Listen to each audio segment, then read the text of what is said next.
오늘 제목은 우리 2021년도 표어가 뭡니까? 먼저 그의 나라와 그의 의를 구하자 합니다. 그래서 오늘 제목을 계속해서 먼저 그의 나라와 그의 의를 구합시다 라는 것으로 한번 정해봤습니다. 요즘 인터넷을 되게 많이 사용을 하고 있는데 인터넷 검색 사이트, 그러니까 뭐 네이버, 다음, 구글 뭐 이런 부분들이 쭉 있는데 세계에서 인터넷 검색 사이트 1위가 뭔가 하면 구글이랍니다. 구글. 그러면 2위는 뭘까요? 2위는 다음이나 네이버인 것 같은데 2위는 바로 마이크로소프트사에서 만든 빙이라고 하는 사이트가 검색 사이트 2위랍니다. 빙. 2위는 구글이라는 거 사람들이 모르는 사람이 없죠. 그런데 2위가 빙이라고 하는 것을 들어본 사람이 굉장히 많더라는 겁니다. 그런데 방문 횟수는 엄청나게 많은데 이 빙이라고 하는 것을 모르는 사람이 굉장히 많은데, 왜냐하면 윈도우를 깔면, 그죠? 윈도우를 설치를 하면 윈도우 마이크로소프트사에서 자동적으로 연동이 되어 가지고 깔려지도록 만든 게 뭔가 하면 빙이라는 겁니다. 그런데 이 학자들의 연구에 의하면 사람들은 주어진 환경 밖에서 자기의 삶을 바꾸는 이런 모습들을 되게 싫어한다라는 거예요. 그래서 순응하는 습관이 있기 때문에 인터넷이 켜지면 나오는 사이트를 그냥 사용하고 그냥 검색 상위에 나오는 물건을 대부분 이렇게 구입을 한답니다. 그래서 사람들은 선별하는 것이 아니라 보이는 대로 선택하는 습관 때문에 구글은 그 나라 미국에서 아이폰이 시작할 때, 윈도우 시작할 때가 아니라 아이폰 시작할 때 검색 화면을 기본적으로 구글이 깔려지도록 이렇게 하는데 매년 3조 원의 지불을 한다고 합니다. 3조 원. 그래서 인터넷을 켜면 구글이 탁 뜨도록. 그래서 구글로 인해서 제일 먼저 나오는 상품을 선별할 수 있도록. 그렇게 사람들을 생각하는 대로 살지 않고 보여지는 대로 살도록 이렇게 만들어버리는 것이 구글의 작전이라는 거죠. 그런데 빙은 또 그렇게 투자를 안 하는 것 같아요. 그런 면에서 오늘 2021년도 성지교회 표어가 먼저 그의 나라와 그의 의를 구하자인데, 우리가 보여지는 대로 생각하고 그렇게 살아가는 것이 아니라 먼저 선취적으로 우리가 구해야 될 게 뭐냐, 먼저 구하여야 될 것이 무엇인가, 이것을 알므로 우리 안에 하나님 은혜가 넘쳐서 개인과 가정과 교회 그리고 우리 구학교 이웃에 넘치게 흘러가는 놀라운 축복의 은혜가 넘치기를 주의 이름으로 축원합니다. 자, 그러면 오늘 본문 말씀이 나오는 것처럼 하나님의 은혜가 넘쳐나기 위해서 어떻게 되느냐, 오늘 본문 말씀 첫 구절에 어떻게 되는가 하면 이렇게 시작을 하죠. 명절 끝날 곧 큰날이라고 이렇게 시작을 합니다. 이때의 명절은 이스라엘 유대의 3대 명절 중에 하나인 초막절입니다. 초막절 마지막 날인데, 큰 명절은 이스라엘 백성들은 항상 안식일로 시작해서 안식일로 끝난대요. 그러니까 명절에 끝이고 안식일 날 예배를 하니까 이게 중요한 날이 두 가지가 겹쳐지기 때문에 큰 날이다 라고 이야기를 하는 겁니다. 그런데 이 큰 날에 다른 행사가 하나 더 있는데 그게 무엇인가 하면 기우제를 드립니다. 기우제를. 그래서 대제사장이 실로암 못에서 물을 한 그릇 탁 떠가지고 와서 제단에 이렇게 붓습니다. 그러면 같이 초막절에 참여했던 이스라엘 백성들은 함께 하나님이여 우리를 구원하소서 하면서 하나님 앞에 막 호산나 호산나 이렇게 찬양을 한대요. 그러면서 이제 그 농번기가 시작되어지는데 하나님께서 이른 비와 늦은 비를 통하여 풍성하게 맺을 수 있도록 우리에게 은혜를 베풀어 주십시오 하면서 하나님 앞에 예배하는 절기가 바로 초막절 마지막에 일어나는 절기라는 겁니다. 그래서 사람들이 농번기를 시작해야 되는 그때쯤에 이르러서 하나님 허락하여 주시옵소서 라고 하면서 하나님 앞에 예배를 드리고 명절의 끝을 맞이하는데, 사실 그들 마음 가운데는 이런 제사를 드리고 이런 모습들을 드러내도 그들 마음에는 성이 안 차는 겁니다. 왜냐하면 하나님 앞에 기대는 하고 있지만 이 1년 동안에 풍성하게 하나님께서 허락하시는 그 은혜와 그 빗줄기가 될까 말까. 이들은 늘 마음에 노심초사하고 확실한 응답이 없기 때문에 그 마음에 늘 갈급한 부분들이 있다라는 겁니다. 뿐만 아니라 초막절이라고 하는 부분을 지나면서 하나님이 자기들을 인도해 오신 그 은혜에 대해서 감사하면서 삶으로서 그와 같은 부분들의 행사를 지내지만 늘 마음 가운데는 갈급함이 있는 거죠. 자기들의 빈자리를 채워주지 못하는 그런 모습으로 있는 그들에게 이제 초막절을 다 끝내고 명절 끝날이 다 지난 다음에 각 처소로 돌아가는 그때쯤에 예수님이 등장하셔서 그들을 향하여 외치는 메시지가 무엇인가 하면 누구든지 목마르거든 내게로 와서 마셔라 라고 외치는 겁니다. 갈급하여서 마음에 이 갈증을 갖고서 하나님이 응답하실까 안 하실까 두려운 심정으로 고향으로 돌아가는 그들 뒤통수를 향하여 외치는 예수님의 음성, 누구든지 목마르거든 이라고 얘기하고 있더라는 거죠. 그들은 다 알고 있었습니다. 느끼고 있었다라는 거죠. 그들은 목마르다라는 거예요. 그들은 이 어떤 것들로도 자기들의 이 갈증을 해결할 수 있는 방법이 없다라는 것을 알았던 겁니다. 그래서 사람들은 예수님의 음성이 깜짝 놀랐던 거죠. 누구든지 목마르거든이라는 겁니다. 사실 우리들도 살아가면서 많은 갈증들이 있잖아요. 명예에 대한 갈증도 있고, 물질에 대한 갈증도 있고, 건강에 대한 갈증도 있고, 지식에 대한 갈증도 있고, 우리 기쁨이 같은 경우에 하나님 은혜로 합격을 했지만 진학에 대한 갈증도 있다는 겁니다. 이런 갈증들, 그래서 문교부 장관이었던 이어령 박사님은 하는 말씀이 자신은 평생 우물을 파는 사람이었답니다. 왜냐하면 늘 목마름과 갈증이 있었기 때문이라는 거예요. 명예를 달라고 글을 썼더니 명예가 생겼고, 돈을 벌려고 애를 쓰니까 돈도 생기고, 병 때문에 병원에 다니니까 병이 나았다. 그런데 어느 날 너무 외롭더라는 겁니다.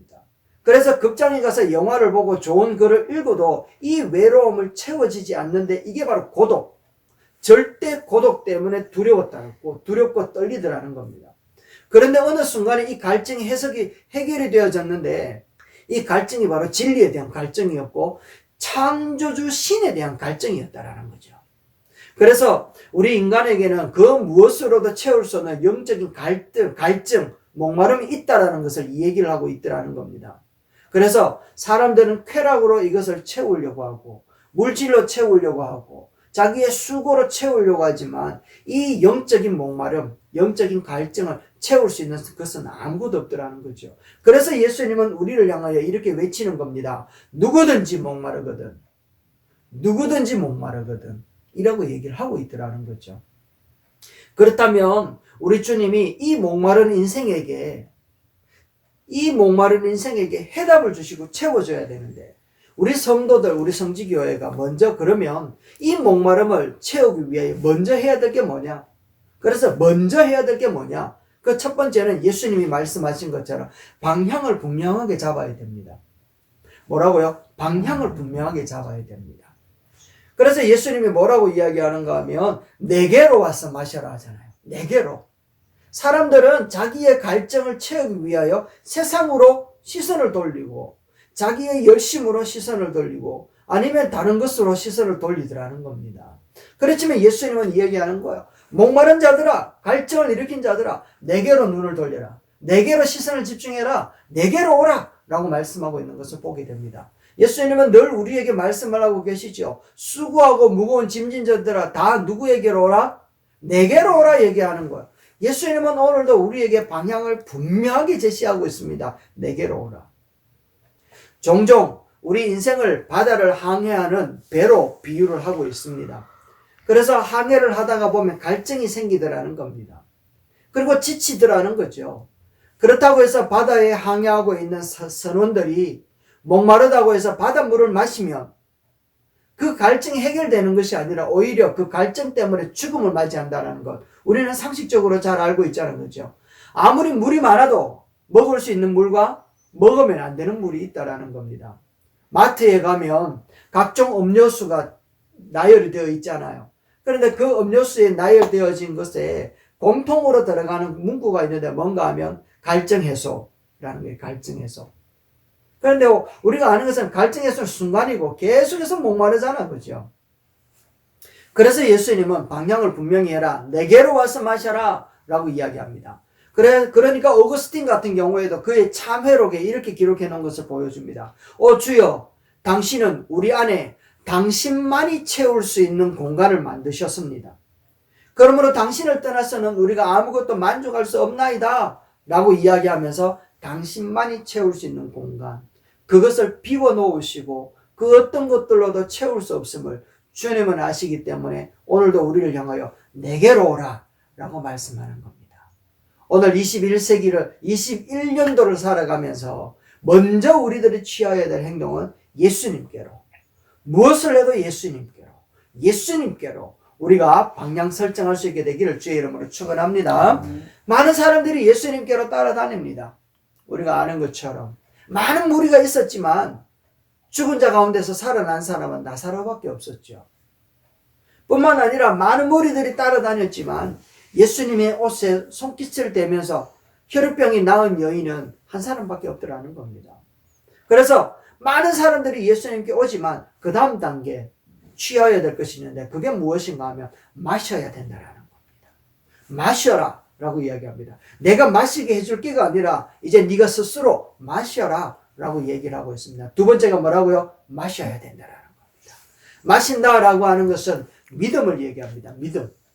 요한복음 5장 6장 53절에 이야기하십니다. 인자의 살을 먹지 아니하고 인자의 피를 마시지 아니하면 너의 속에 생명이 없느니라. 아멘.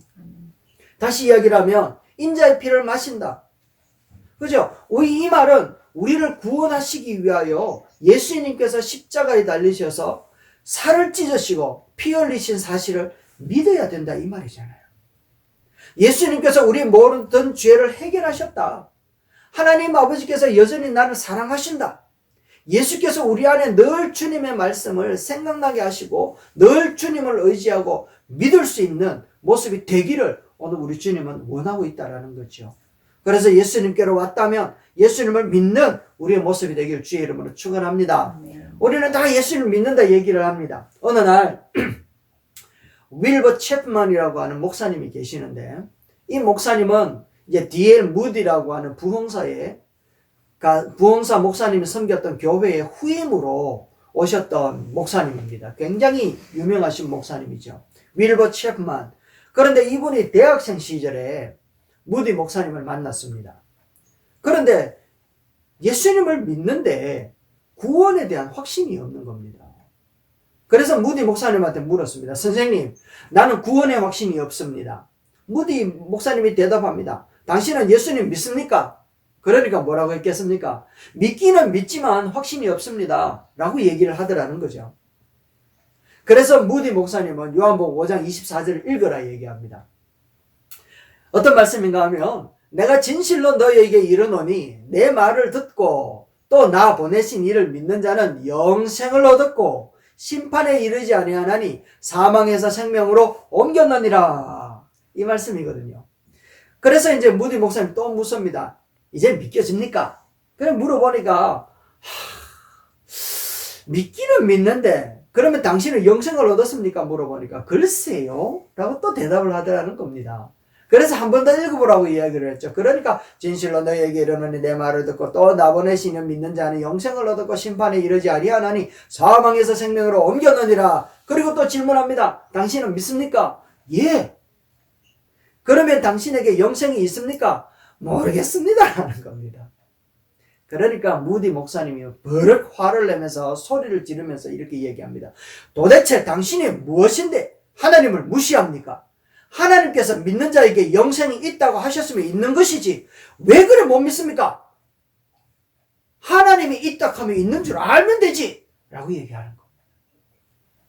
그러니까 그 윌버 챕만 목사 그 청년 때에 깜짝 놀라가지고 내가 말씀을 믿지 않았구나, 하나님을 믿지 않았구나 하면서 회개하고는 확신을 가지고는 다음 후임으로 무디 목사님의 교회 담임 목사가 되셨다는 겁니다. 여러분, 마신다라는 것은 믿는다라는 겁니다. 예수님께 오기는 오는데 잘 안 믿는단 말이에요. 믿는다 하면서도 잘 안 믿어요. 문제만 터지면 믿음은 사라지고 걱정과 두려움이 우리를 꽉 감싸 안아버린단 말이죠. 마치 엘리사의 몸종 개아지처럼 어찌할고 덜덜덜덜 떠는 것처럼. 무디 목사님이 말씀하시고 성경에 있는 것처럼 하나님보다 우리 높아지지 맙시다. 하나님이 있다 그러면 있는 거고 하나님이 된다 하면 되는 줄로 믿습니다. 이거 믿자라는 거야. 하나님께서 그렇게 말씀하셨으면 그렇게 되는 줄로 믿는 우리 성지교회가 되기를 주의 이름으로 축원합니다. 그래서 이게 순전한 믿음이라는 거죠. 자, 그러면 내가 믿는지 안 믿는지 어떻게 알 수 있을까요? 내가 믿는지 안 믿는지 어떻게 알 수 있을까? 그 말씀이 38절에 기록되어져 있습니다. 성경 38절 우리 각 방에서 같이 한번 읽어봅시다. 시작. 나를 믿는 자는 성경의 이름과 같이 그 배에서 생수의 강이 흘러나리라. 아멘. 그 배에서 생수의 강이 흘러난대요. 그래서 믿는 자들에게는 반드시 생수의 강이, 생명의 강수가 막 흘러나는 그런 증거와 특징이 있다 얘기하는 겁니다. 그래서 목마르냐? 내게로 와서 마셔라. 그리하면 그 배에서 생수의 강이 막 흘러 넘쳐날 거야. 그런데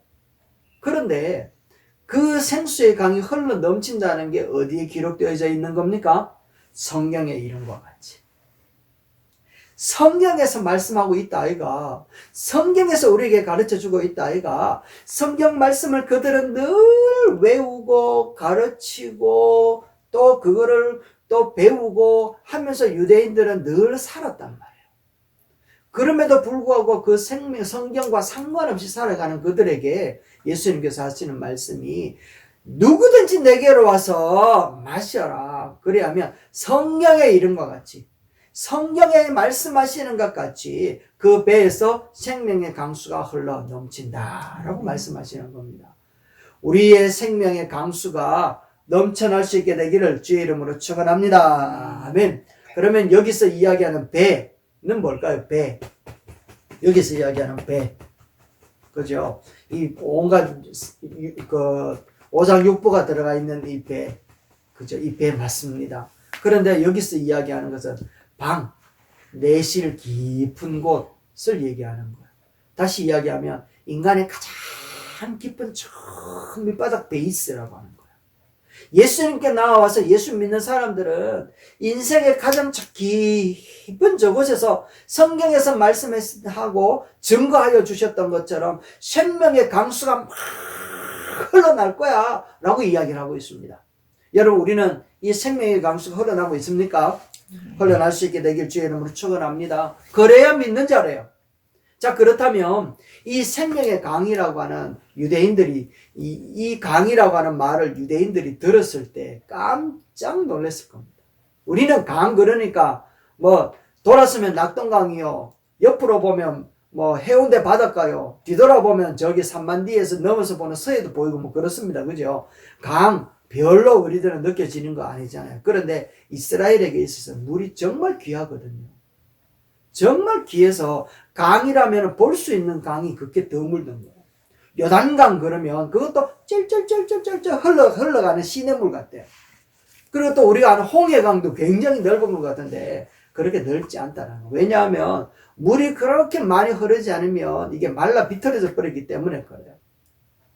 그래서 여기서 강이라고 이야기하는 것은 그 양이 엄청나게 많이 흐르는 거야 되어야 강이 된다라는 거예요. 그래서 우리는 그 낙동강하고 한강하고 시작되어지는 그 시작점이 어디에 있는가 하면 강원도 태백에 있답니다. 강원도 태백에 가면 낙동강이 시작되어지는 연못이 있는데 이 연못을 황지 연못이래요. 이 황지 연못은 둘레가 100m 정도밖에 안 된답니다. 100m 정도밖에 되지 않는데 그곳에서 하루에 5,000톤 가량이나 되는 그런 물이 흘러나온대요. 당신 좀 연결해야겠다. 그리고 이제 결국에 그래서 낙동강으로 이렇게 흘러간다라는 겁니다. 한강이 시작되어지는 것도 금능소라고 이야기하는데 이거는 둘레가 20m 밖에 안 된대요. 하루에 2,000톤, 3,000톤이 물이 막 뿜어져 나와서 사람들에게 먹이고 수천만 명의 생명을 유지시켜내는 그런 역할을 하고 있다는 겁니다. 이렇게 엄청난 물이 흐르지 않으면 강이 될 수 없는 것처럼 이스라엘에도 엄청나게 강이 흘러야 강이 된다라는 거예요. 그런데 예수님께서 말씀하시기를 생명의 강이 흘러나리라 라고 하는 엄청나게 많은 물이 막 솟구쳐서 흐를 것이다. 그래서 결국에는 강을 이루고 목마르지 않게끔 할 것이라는 약속하고 있다라는 거죠. 그래서 영원히 목마르지 않는다라는 것이 바로 영원히 끝까지 물이 흐르게끔 하셔서 영원히 목마르지 않도록 약속하시는 것이라는 거죠. 그래서 자기뿐만 아니라 이웃까지 많은 사람들을 살리는 일까지 하게 될 것이다 라고 하는 말이 바로 그 배에서 생수의 강이 흘러날 것이다 라고 이야기를 하는 겁니다. 그래서 21년도 우리 성지교회는 날마다 주님께 가까이 와서 믿음으로 말미암아 생수의 강이 쭉 밑바닥에서 흘러나서 가정도 살려내고, 그래서 또 구학교도 살려내고 지역 교회도 살려내는 놀라운 일이 일어날 줄로 믿습니다. 여러분, 베드로를 한번 생각해 보시죠. 이 베드로는요, 예수님께 부름을 받았지만 늘 마음으로는 자기 욕망과 기대에 빠져서 예수님께서 새로운 정부를 설립할 때 자기도 한 자리 달라고 늘 싸웠던 사람이었어요. 세베대의 아들 요한과 야고보도 마찬가지였죠. 누가 높고 낮으냐 계속 싸웠다라는 겁니다. 심지어 예수님이 십자가에 달려 돌아가시기 직전에도 이들은 다 도망을 다녔잖아요. 허탈하게 십자가를 떠났던 자들이었는데 예수님의 부활하신 것을 보고도 여전히 그들은 자신의 끝없는 욕심과 욕망을 버릴 수 없어서 부활하신 예수님께 왔어도 자기들이 원하는 것을 이루어 달라고 그렇게 요구했다라는 겁니다. 사도행전 1장 6절에 보세요. 그들이 모였을 때에 예수께 여쭈어 가로되 주께서 이스라엘 나라를 회복하는 게 이때입니까? 라고 제자들은 여전히 예수님을 따라다니면서 예수님의 뜻을 알지 못하고 예수님을 믿지 않고 있는 그런 모습을 우리에게 보여줍니다.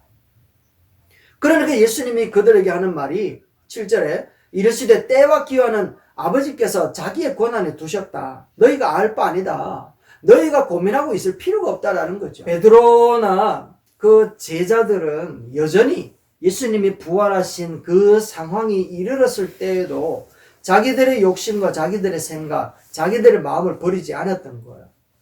늘 이제 그들의 갈증 속에 붙들려서 살았던 그들의 모습들이었지만, 근데 그들에게 성령이 임하고 나니까 그들이 예수 그리스도가 하나님의 아들이라는 것을 피부 속 깊은 곳에서 믿겨지고 깨달아지니까 그들이 달라지기 시작했다라는 겁니다. 그러니까 그들의 배에서 10년 저 밑에서 그 천지 만물을 만드시고 그들의 구원하여 주실 메시아가 예수 그리스도셨다라는 것을 마음속 깊은 곳에서 믿겨지기 시작하니까 그 마음속 깊은 곳에서부터 성령의 강수가 흘러 넘치기 시작하는데 가는 곳마다 생명이 살아나는 겁니다. 발길이 닿는 곳마다 교회가 세워지고 손길이 닿는 곳마다 영혼들이 하나님을 찬양하는 자리가 만들어지더라는 것이지요. 그와 같이 누구든지 내게로 와서 마시며 믿으며 성경에 기록되어진 것처럼 성령의 강수가 생명의 강수가 흘러 넘쳐나리라 라고 했던 것처럼 제자들의 삶 속에도 생명을 살려내는 그런 역사를 나타내고 보여주시더라는 겁니다. 뿐만 아니라 초대교회 때에 구제의 일 때문에 싸움이 벌어졌습니다. 그러니까 그 싸움이 벌어진 그 사람들을 잘 관리하기 위해서 집사님들을 7명을 세우시는데요. 그 중에 스데반 집사님 같은 경우에도 군중들에게 돌에 맞아 죽으시지만 그 죽음으로 말미암아 복음이 전 세계로 흘러가고, 빌립 집사님 같은 경우에도 이름도 그렇게 드러나지 않는 사람이지만 사마리아를 다니면서 교회가 세워지고 아라비아의 내시에게 복음을 전가함으로 아라비아의 구원의 역사가 나타나도록 하는 일을 감당해내더라는 겁니다. 많은 사람들이 그런 모습으로 살았죠. 그 배에서 생명의 생수가 흘러 넘쳐나리라 라고 했던 그 모습처럼 세계를 향하여 지금 우리 성지교회가 예배드리는 이 자리까지 흘러오도록 하나님이 역사하고 있다는 것을 우리에게 보여주고 있습니다. 구약의 라합 같은 경우에도 이스라엘의 하나님을 믿음으로 말미암아 그 마음속에 있었던 그 믿음이 예수 그리스도의 조상 할머니가 되도록 역사를 하셨다라는 거죠. 뿐만 아니라 룻기서를 봐도 룻이라고 하는 이 사람이 어머니 나오미의 하나님이 나의 하나님이고 나오미 어머니의 백성이 나의 백성입니다 라고 고백하는 순간 그 믿음을 통하여서 그 배에서 생수의 강이 넘쳐나므로 그의 가정에 다윗이라고 하는 인물이 오게끔 하셨고 그 족보에 예수가 오는 통로가 되도록 역사하셨다라는 거죠. 이와 같이 예수님은 지금도 우리를 향하여서 말씀하십니다. 너희는 먼저 내게로 와서 마셔라. 먼저 내게로 오고 그리고 마셔라. 그래야 생명의 성령의 강수가 흘러 넘칠 것이다. 하나님은 분명히 말씀대로 우리 가운데 역사하실 줄로 믿습니다. 그래서 가정이 살고 내가 살고 교회가 살고 이웃이 살고 성지교회뿐만 아니라 구학교도 사는 놀라운 역사들을 이렇게 낼 것이라고 우리에게 약속하고 있다는 것이죠. 말씀을 맺겠습니다. 21년도 우리 성지교회의 표어가 우리는 먼저 그의 나라와 그의 의를 구하라 입니다. 그래서 예수님이 말씀하고 있죠. 목마르냐? 그러면 먼저 내게로 와서 마셔라 라고 얘기합니다. 여러분 우리 이 1년 동안 정말 먼저 무엇보다도 먼저 주님께로 달려갈 수 있는 우리의 모습이 되었으면 좋겠습니다. 그리고 달려왔다면 이제 믿읍시다. 성경에 하나님이 말씀하셨는데 왜 그걸 못 믿냐고. 그 하나님이 하신 말씀을 굳게 믿음으로 우리가 먼저 그의 나라와 그의 의를 구하며 예수 그리스도를 가슴으로 받아서 진짜 우리 가슴 가운데서 생명의 성령의 강수가 흘러 터져 넘치는 놀라운 역사를 일으켜내는 우리 성지교회가 되고 우리 모든 성도님들이 되기를 예수님의 이름으로 축원합니다.